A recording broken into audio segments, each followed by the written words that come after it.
क्या पाकिस्तान जो है वो सियासी इस्तेहकाम बढ़ रहा है या महाजराई की नई लहर की तरफ बढ़ रहा है? हमारे साथ मौजूद है सीनियर तज्जियाकार मोहसिन बेग साहब। उनसे जान लेते हैं कि आने वाले दिनों में क्या सूरत हाल रहेगी। मोहसिन साहब, बहुत शुक्रिया आपके वक्त का। वेलकम टू सुनो पाकिस्तान। सबसे पहले तो ये कहिएगा कि बिलावल ने कहा जी आज नहीं तो कल, कल नहीं तो परसों मुफाहमत करनी ही पड़ेगी, तो कैसा फॉर्मूला होगा जिससे मुफाहमती सियासत जीत जाए और मुल्क जो है वो देर पा इस्तेहकाम हम देख सके मुल्क में? बहुत शुक्रिया जी। बेसिकली वो एक नस्ली असली पॉलिटिशियन है। वो समझते हैं कि डायलॉग से, बातचीत से ही ये जो सारे क्राइसिस हैं पॉलिटिकली वो हल हो सकते हैं। और हमेशा टेबल पे बैठ के ही गुफ्तगू हुई मुख्तलिफ क्राइसिस के अंदर। अगर आप हमारी हिस्ट्री में देखें, बहुत से अलायंस बने हैं जिसमें जो भी अपोजिशन पार्टीज थी उन्होंने बातचीत का रास्ता अख्तियार किया। अब पर्टिकुलरली जो जमात और जिस डायलॉग की आप डेली बेसिस पे खबरें सुन रहे हैं, उसमें जो जमात है वो सीरियस नहीं है इन डायलॉग के लिए, क्योंकि उनकी जो प्री कंडीशंस हैं जिस किस्म की कि उनके जो लीडर हैं जेल में हैं, उनको रिहा कर दिया जाए, उनकी मुलाकातें और बड़े रीजनेबल जो डिमांड्स हैं वो मेरा ख्याल में गवर्नमेंट शायद पूरी ना कर सके। तो इसलिए वो सीरियस नहीं है डायलॉग के लिए, वरना तो डायलॉग का रास्ता ही ओनली रास्ता जिससे पॉलिटिकल स्टेबिलिटी आ सकती है। सही। मोहसिन साहब, पीटीआई मुफाहमत के साथ हम देख रहे हैं कि मज़ामत की बयानियों पर भी खड़ी है। मौजूदा हालात में इन दो मुतज़ाद इंतहाओं के साथ क्या कोई दरमियानी रास्ता निकलना मुमकिन है? देखिए, तसादम तो वो जमात पहले करके देख चुकी हुई है। उन्होंने हर वो काम किया जिससे मुल्क को, रियासती अदारों को, हुकूमत को नुकसान हो। हालांकि वो खुद 4 साल हुकूमत करके गए हैं, लेकिन उन्होंने हर वो जमहूरी अमल की नफी की अपने 4 साल दौरे इक़्तिदार में भी और अब भी। लिहाजा उनको जल्द या देर समझ आ जाएगी कि ये जो मुफाहमत है वही एक रास्ता है पॉलिटिक्स में आगे बढ़ने का। अगर वो मज़ाहमत करना चाहें तो वो उनका शौक वो पहले भी पूरा कर चुके हुए हैं, जिसकी वजह से 9 मई हुआ, जिसकी वजह से 26 नवंबर हुआ, जिसकी वजह से बहुत सारे कारकुनों को, बेचारों को, जिनका कोई कसूर भी नहीं था इन अ सेंस कि उनको लीडरशिप ने गलत गाइड किया, बहकाया, और वो बेचारे 10-10 साल, 15-15 साल की सजाएं लेके बैठे हुए हैं। तो मैं ये समझता हूँ उनको काफी हद तक समझ आ गई होगी और बाकी भी आ जाएगी। लेकिन ये तो मुफाहमत का रास्ता तो डायलॉग ही है, वो जल्द या देर वो मेरे ख्याल में टेबल पे बैठ जाएंगे। जी बिल्कुल दुरुस्त फरमाया आपने कि मुफाहमत से ही सिलसिला चल सकता है। अच्छा मोहसिन साहब, आप हमेशा कहते आए कि पाकिस्तान में सियासी बहरान का हल इस्टेब्लिशमेंट के ग्रीन सिग्नल के बगैर मुमकिन नहीं है। बिलावल भुट्टो का मुफाहमत की बात करना इस बात का इशारा है कि रावलपिंडी और इस्लामाबाद के दरमियान कोई नया फार्मूला तय पा चुका है जिसमें पीटीआई को भी शामिल करने की गुंजाइश निकाली जा रही है। नहीं, ऐसा कुछ नहीं है जी, बिल्कुल आपने कुछ ज्यादा मिला दिया।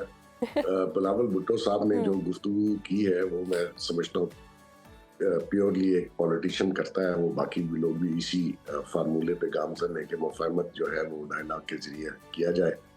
लेकिन रावलपिंडी ना मुफाहमत के लिए किसी पे प्रेशर डाल रहा है, ना ही कोई बात ऐसी है।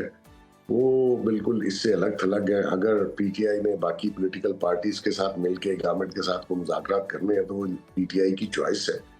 वो भी जो बाहर लोग हैं वो बेचारे बयानात देते हुए थोड़ा डरते हैं, क्योंकि जो जेल में बैठा शख्स है वो शायद अपने मुतालबात माने बगैर वो टेबल पे नहीं बैठना चाहता, तो वो उसकी मर्जी है। लेकिन मेरे ख्याल में एस्टेब्लिशमेंट का इस सारे बयानिए से कोई ताल्लुक नहीं है। बिल्कुल कोई ताल्लुक नहीं है। मोहसिन साहब, क्या सदर जरदारी साहब पीटीआई और एस्टेब्लिशमेंट के दरमियान वही पुल बनने जा रहे हैं जो उन्होंने 2008 में पाकिस्तान खप्पे का नारा लगाकर बनाया था, या ऐसा नहीं है? वो नारा तो उस वक्त के हालात के लिए बहुत ही जरूरी था। जब बीबी साहिबा की डेथ हुई, शहीद हुई, तो उस वक्त अगर पीपल्स पार्टी और खासकर प्रेसिडेंट जरदारी साहब थोड़ा सा अवाम को और लोगों को ठंडा ना करते तो हालात काफी खराब थे, अगर आपको याद हो। जी। तो ऐसी सूरत में मुफाहमत जो है वो पीपल्स पार्टी का एक तुरा इम्तियाज है। वो हमेशा मुफाहमत से ही आगे बढ़े हैं, चाहे वो अपोजिशन में हो। उनकी बेनज़ीर साहिबा की, भुट्टो साहिबा की बहुत सारी स्ट्रगल्स हैं इस जमहूरियत के लिए, जो सो कॉल्ड जो भी है, जितनी भी है। तो ऐसी सूरत में वो तो यही कहेंगे कि डायलॉग करें। उन्होंने पहले भी ऑफर की थी खान साहब को, जब खान साहब बरसरे इक़्तिदार थे, लेकिन वो किसी पार्टी को, किसी दूसरी पॉलिटिकल पार्टी को वो देखना और वो उनकी बात सुनना तो वो पसंद ही नहीं करते। ये जो रवैया उनका था पहले भी और आज भी, वो मेरा नहीं ख्याल किसी मुफाहमत की तरफ उनकी पार्टी आएगी या वो शख्स उनको जेल में बैठे ये इजाजत देगा कि वो किसी के साथ बैठ के बात कर सके। ठीक। और जो लोग अभी बेचारे उनके बिहाफ पे बात कर रहे हैं, मेरा ख्याल है उनके पास भी कोई मैंडेट नहीं है कि वो कोई मुज़ाकरात शुरू कर सके। बिल्कुल ये सच है कि पीटीआई ने हमेशा डायलॉग की ही बात की है, और बिलावल भुट्टो की अगर हम बात करें तो उन्होंने 9 मई के वाक़यात को सियासत के दायरे से बाहर करार दिया। और अगर पीटीआई इन वाक़यात पर माफ़ी नहीं मांगती तो क्या पीपल्स पार्टी की तजवीज़ करता जो मफाहमती पॉलिसी है उसमें पीटीआई के लिए कोई जगह बाकी बचती? देखिए, तहरीक इंसाफ को और ख़ासकर उसके लीडरान को ये चाहिए था, ये बहुत ही 9 मई बहुत प्री प्लान, बहुत सोची समझी साजिश थी इस मुल्क के खिलाफ, इस फौज और एस्टेब्लिशमेंट के खिलाफ। वो बाहर के टूफते भी उसमें शामिल थी। इन्होंने 9 मई का वो काम किया जो कि मैं समझता हूँ कि उसके ऊपर कोई माफ़ी किसी सूरत नहीं होनी चाहिए, चाहे वो कोई भी हो। तो अगर वो माफी मांगे उसके बाद बात होती है, तो मेरा ख्याल में शायद ऐसा नहीं है, क्योंकि बहुत से लोगों को इसमें सजाएं हो चुकी हैं, बहुत से लोग अंडर ट्रायल हैं, और ये वो एग्जाम्पल बनना चाहिए कि आज के बाद कोई भी अपने मुल्क के अंदर ये काम ना कर सके। और ये जो अपने आप को जमहूरी लोग कहते हैं, पॉलिटिकल लोग कहते हैं, उनको ये काम सेब नहीं देता था। अब आप देखिए कि हमारे जो नेबरिंग कंट्रीज हैं, श्रीलंका है, नेपाल है, बांग्लादेश है, वहाँ जो कुछ हुआ और जो फसाद पड़ा हुआ है अभी तक, वो मुल्क को संभलने नहीं दे रहा। और ये न्यूक्लियर पावर कंट्री है, इसमें तो 25-26 करोड़ लोग हैं। अगर कोई ऐसा वाकया हो गया तो यहाँ तो बहुत बड़ी खाना जंगी शुरू हो जाएगी।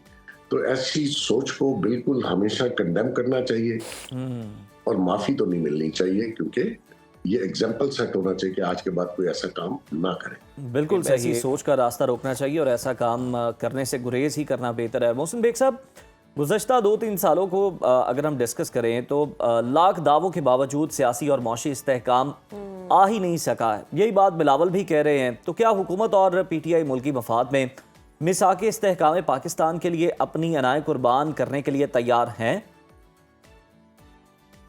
इसकी भी बहुत सारी वजूहात हैं, इसमें कोई शक नहीं है कि पहली वजह तो पॉलिटिकल स्टेबिलिटी होती है। किसी भी मुल्क में माशी इस्तेहकाम लाने के लिए पॉलिटिकल स्टेबिलिटी बहुत ज़रूरी है, जो कि नहीं है। उसमें और भी बहुत सारी रीजंस हैं, लेकिन मैं आपको बता दूं कि उन्होंने इस मुल्क, देखें, जब आप कोई पॉलिटिकल पार्टी दूसरी पॉलिटिकल पार्टी, चाहे वो इक़्तिदार में हो या अपोजिशन में, उसके खिलाफ काम करे तो कोई इतनी बड़ी बात नहीं है। आप ऐसे अदवार में, जमहूरियत में ये चलता है। लेकिन जब आप खासकर दूसरे लोगों को टारगेट करके मुल्क को नुकसान पहुंचाने की कोशिश करें, जैसे IMF को लेटर लिखे, वो मुख्तलिफ इंटरनेशनल फॉर्म पे जो इनके हैंडलर्स हैं वो ये काम कर रहे हैं पाकिस्तान को। अभी भी जो फाइनेंशियली हिटमैन्स हैं वो पाकिस्तान में इकॉनमी सीधी नहीं होने दे रहे। और गवर्नमेंट ने बहुत कोशिश की, लेकिन उसके बावजूद आपके माशी हालात बेहतर नहीं हो रहे। उसकी कोई ना कोई वजह तो होगी। नो डाउट के पाकिस्तान में भी कुछ हिटमैन बैठे हुए हैं जो नहीं चाहते कि पाकिस्तान कभी इस्तेहकाम में आए या उसकी माशी हालात बेहतर हो। इसी तरह वो बहुत से लोग फॉरेन एजेंडे पे भी काम करते हैं। लेकिन अगर ये पाकिस्तान के साथ सिंसियर हो, इस मुल्क के साथ जिस पे उन्होंने 4 साल हुकूमत भी की है, तो इनको चाहिए अपनी अना कुर्बान करें, वर्किंग रिलेशनशिप बनाएं, हुकूमत के साथ मुज़ाकरात करें। ये मुज़ाकरात कहीं ना कहीं जाके बेनिफिशरी इसके ये हो जाएंगे। लेकिन अगर ये जिद लगा के बैठे रहना जी पहले मेरे ये सारे मुतालबात माने जाएं, वो मेरे ख्याल में शायद मुमकिन नहीं होगा इस वक्त। बिल्कुल मुज़ाकरात होने चाहिए। अच्छा मोहसिन साहब, पीपल्स पार्टी ने जो भुट्टो की फांसी है और बीबी की शहादत पर सब्र का दामन नहीं छोड़ा। बिलावल भुट्टो ने यही मिसाल पीटीआई को दी है। क्या पीटीआई के कारकुनों में वो सियासी बलूगत मौजूद है जिसका मुतालिबा बिलावल भुट्टो कर रहे हैं? वो मेरे ख्याल में वो शऊर इनकी पार्टी में तो नहीं है। ये तो जो जिस तरीके से इनके बानी ने या उनके जो फॉरेन हैंडलर्स हैं, उन्होंने जिस तरीके से इनको ट्रेन किया है, ये तो गाली गलौज और ऐसा एक कल्चर इन्होंने इस मुल्क में नाफिज कर दिया है या लागू कर दिया है या उसको अपना लिया है, वो शायद अगली 2-4 नस्लों तक चलेगा। वो जी। आपको, आपके मुल्क को, मुझे भुगतना पड़ेगा।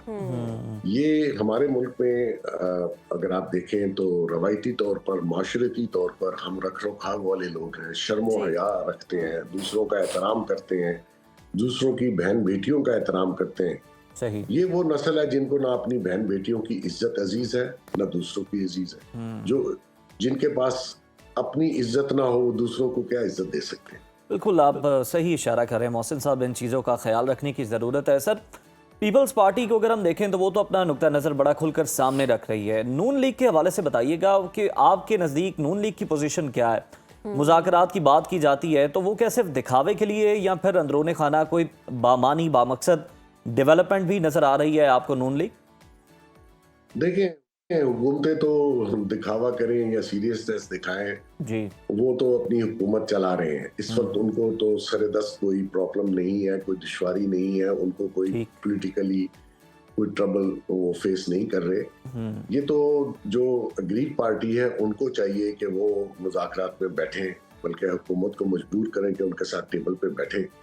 वो कि कुछ लोग चाहते हैं पीटीआई में कि वो मुज़ाकरात शुरू करें, हो सकता है आगे जाके कोई बेहतरी निकल आए, लेकिन वो एक शख्स जो है वो चाहता है कि इस मुल्क में कभी इस मुल्क के हालात स्टेबल ना हो, इस मुल्क में हमेशा अनारकी रहे। वो जिस तरीके से एस्टैब्लिशमेंट को, गवर्नमेंट को, जुडिशरी को टारगेट करता है या उसके लोग सोशल मीडिया पे टारगेट करते हैं जी। या उसके जो बाहर से हैंडलर्स हैं जो उसका एक्स अकाउंट भी हैंडल कर रहे हैं, वो जिस किस्म की स्टेटमेंट्स हैं, वो तो लगता है कि वो चाहता ही नहीं कि इस मुल्क के कभी हालात बेहतर हो। सही। मोहसिन साहब, अगर पीटीआई की स्ट्रेटजी की बात करें, वज़ीर आला खैबर पख्तूनख्वा के लाहौर के दौरे के पीछे आप क्या वजह समझते हैं? क्या तहरीक इंसाफ स्ट्रीट मूवमेंट का जो मोमेंटम बनाने में लग रहा है कि कामयाब हो जाएगी, आपको क्या लगता है? ये भी बताइएगा कि इस दौरे को लेकर आपकी नज़र में पंजाब हुकूमत का तर्ज अमल ठीक रहा है?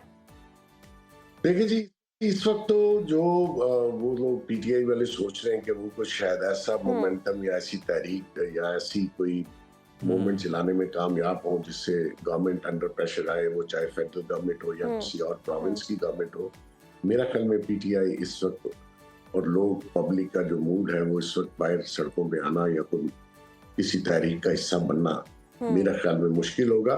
सही। जहां तक फेडरल गवर्नमेंट और पंजाब गवर्नमेंट का तल्लक है, नेचुरली जो भी हुकूमत में होता है वो फोर्स से इनको जी। रोकने की कोशिश करेंगे और वो इनको कभी ये अलाउ नहीं करेंगे कि वो कोई मूवमेंट ऐसी जिससे लॉ एंड ऑर्डर का मसला भी बने। और देखिए ना, 26 नवंबर को जिस तरीके से ब्लू एरिया में लॉ एनफोर्समेंट के लोग भी मारे गए और कारकुन भी शहीद हुए, जी। तो ये दोनों सूरतों में नुकसानदेह है। कभी भी अमन व आमना का खतरा जो है वो हुकूमतें नहीं लेती, तो सही। वो चाहेंगे कि इसको प्रीएम्प्ट करके ये मूवमेंट ना चलने ठीक। दी जाए। लेकिन तहरीक इंसाफ के पास भी सही। इस वक्त कोई जोर नहीं है, वो इतनी स्ट्रेंथ नहीं है इस वक्त कि वो कोई बड़ी मूव कर सके सही, अगेंस्ट द बिल्कुल गवर्नमेंट। दुरुस्त फरमाया साहब आपने। और अवाम जो है वो अब सड़कों पर आने के मूड में नहीं है।